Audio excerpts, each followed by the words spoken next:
आपली संस्कृती, आपले संस्कार सदा राहू दे आपल्या सोबत। भारताच्या महान ग्रंथांचे आणि काव्यांचे संपूर्ण संकलन सबस्क्राइब करा तिलक। काय म्हणालास? विभीषणाचा राज्याभिषेक करून टाकला? शार्दूल, तू आपल्या डोळ्यांनी पाहिलंस? हो महाराज, वानरांचे राजा सुग्रीव, युवराज अंगद आणि इतर सेनानायकांसमोर रामाने समुद्राच्या जळाने त्यांना अभिषेक केला आणि नंतर लंकेचा राजा म्हणून त्यांना राजतिलक सुद्धा केला।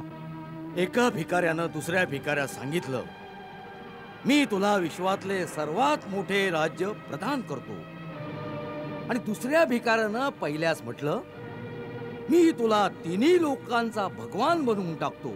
वा रामा वाह! एका मायावीलाही आपल्या मायेच्या जाळ्यात टाकलंस, मानलं तुझ्या चतुराईला, आणि सुग्रीवालाही याच प्रकारे भडकवलं होतंस। मला तर त्या मूर्ख वानर सुग्रीवाचा हसू येतं, जो किष्किंधेचा वैभव विला सोडून या वनवासींसोबत भटकत फिरत आहे। आपण बरोबरच बोललात राजन। राम खूप चतुर आहे आणि त्याने विभीषणाचा राज्याभिषेक करून लंकेत एक दुफळी माजवण्याची युक्ती केली आहे। लंकेत जे लोक आपल्याशी सहमत नाही होणार, आज ते विभीषणाचे अनुयायी बनण्याचा विचार करतील। रामाने त्यांच्या मनात एक आशा उत्पन्न केली आहे की जसं सुग्रीवाला राजा बनवलं गेलं, त्याच प्रकारे एक दिवस विभीषणाही लंकेचा राजा बनवून टाकतील। रामाने एकाच चालीत आपल्या शत्रूंच्या मनात आशा आणि आपल्या अनुयायांच्या मनात शंकेचं एक बीज टाकलं आहे। या गोष्टीवर गंभीरतेने विचार करा महाराज। आपण जे म्हणत आहात ते जर सत्य असेल तर आपल्याला आता काय करायला हवं? माझ्या मते तर शत्रूवर आजच आक्रमण करायला हवं। होय महाराज, अजून तर ते ह्या विषयावर फक्त विचार विनिमयच करत असतील। युद्ध डोक्यावर येईल याचा त्यांना अंदाजच नसेल। शत्रू पुढे येण्या अगोदरच त्याला त्याच्या घरातच मारून टाकलं पाहिजे। युवराज, क्षमा करा, हीच सगळ्यात मोठी चूकही ठरू शकते। आपल्या सेनेचं जे बळ आणि शक्ती लंकेत आहे, ती दुसऱ्यांच्या धर्तीवर जाऊन कधीच असू शकत नाही। आम्ही आपल्या शक्तीवर संशय नाही घेत, परंतु आपल्या घरात जे संरक्षण असतं ते शत्रूच्या घरात कधीच नसतं। हो इंद्रजीत, सैनिकी शक्तीचा वापर इथं उचित नाही। आपल्याला कूटनीतीचा वापर करायला हवा।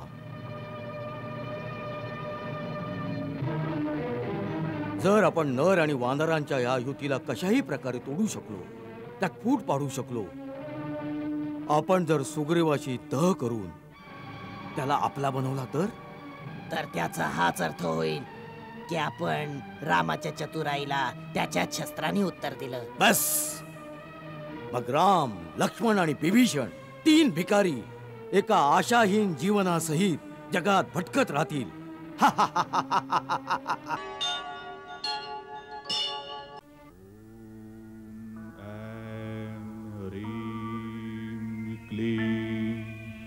चामुंडाय विच्चे नमः।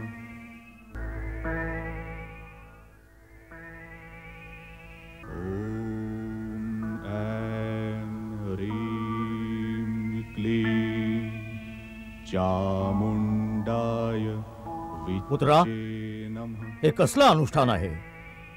अनुष्ठान पूर्ण होईपर्यंत मेघनाद मौन धारण करून असेल। तुमच्या पुत्रानं कुलदेवी निकुंभलाला सिद्ध करून 7 यज्ञांचं अनुष्ठान केलं आहे। अग्निष्ठ होम, अश्वमेध, बहुसुवर्णक, राजसूय, गोमेध, त्याचप्रमाणे वैष्णव यज्ञाची दीक्षा घेईल तो। याचं अनुष्ठान प्रत्येकाला संभव नाही आहे। महेश्वर महादेवाला प्रसन्न करून अनेक वर प्राप्त करेल।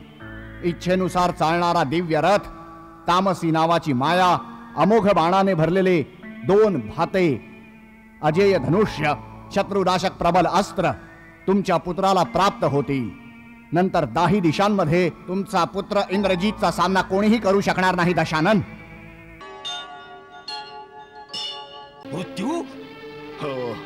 मृत्यू, इंद्रजीतचा मृत्यू. मृत्यू मृत्यू तर माझी दासी आहे. ती इंद्रजीतला कसे मारू शकेल? महाराज रावण, इंद्रजीतला मृत्यूनं नाही मारलं, आपल्या अहंकारानं मारलं आहे. आपण आपल्या बळाने आणि पराक्रमानं काळाला तर बांधलं होतच, परंतु आपल्या कामाला आणि अहंकाराला बांधू नाही शकलात. आज त्याच काम आणि अहंकाराच्या कारणानं आपण पावला पावलावर हरत आहात. अहंकारच आपल्या विनाशाचं मूळ आहे. त्याच अहंकारानं आपल्या चेतनेला अशा प्रकारे लुप्त करून टाकला आहे. या वेळेस आपल्याला आपल्या मुलाच्या मृत्यूवरही विश्वास बसत नाहीये.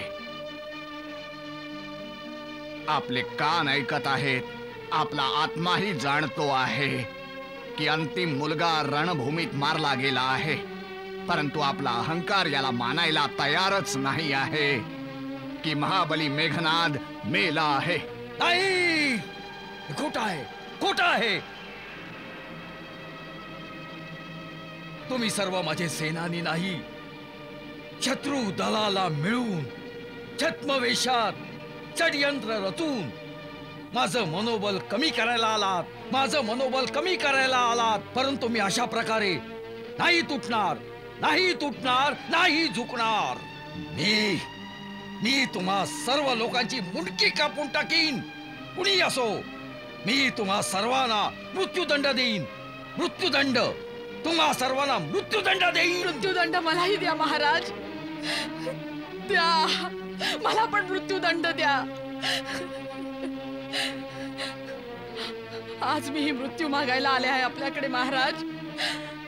आता जेव्हा लंकेत घराघरात कोपऱ्या कोपऱ्यात मृत्यूचे तांडव होत आहेत, तर मग मीच मृत्यूपासून वंचित का आहे अजूनपर्यंत? महाराणी मंदोदरी, नका म्हणू राणी, नका म्हणू मंदोदरी.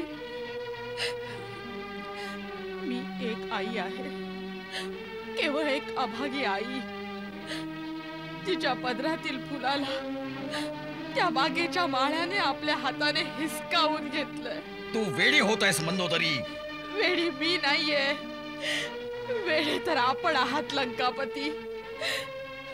आपल्या स्वार्थी इच्छाच्या आगीत एका एकाची आहुती देत आहात आपण.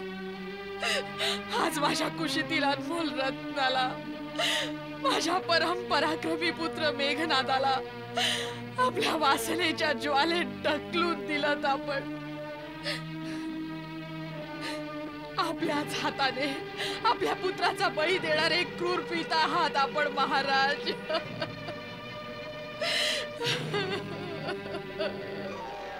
आपण उत्सव करण्याचा विचार करत आहात ना? अवश्य, आजच उत्सव करण्याचा दिवस आहे. आज लंकेच्या राजवंशाचा शेवटचा कुलदीपकही विझून गेला. आज महाराज रावणाच्या अहंकाराच्या वेदीवर त्यांचा शेवटचा मुलगाही बळी गेला. हो, हा तर खरोखर उत्सव करण्याचा दिवस आहे.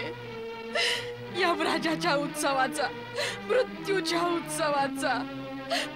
आपल्या सर्व पुत्रांचे रथ आपल्या सर्व प्रजेत वाटून टाका महाराज. प्रजेमध्ये ज्या आयांची कूस उजाड झाली, ज्या स्त्रियांचे सौभाग्य नाहीच झालं, त्या सर्वांना आपल्या पुत्राचे रथ वाटून टाका.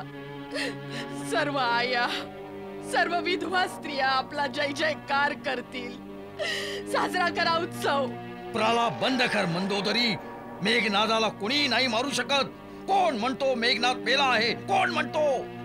महाराज, आकाशात विजेप्रमाणे चमकणारा, मेघमंडलाप्रमाणे गरजणारा, शत्रुदलाबरोबर गुंजारव करणारा, लंकेच्या भिंतीशी धडकणारा जयनाथ ओढून ओढून सांगतो आहे की माझा मेघनाथ आता या धर्तीवर नाही राहिला.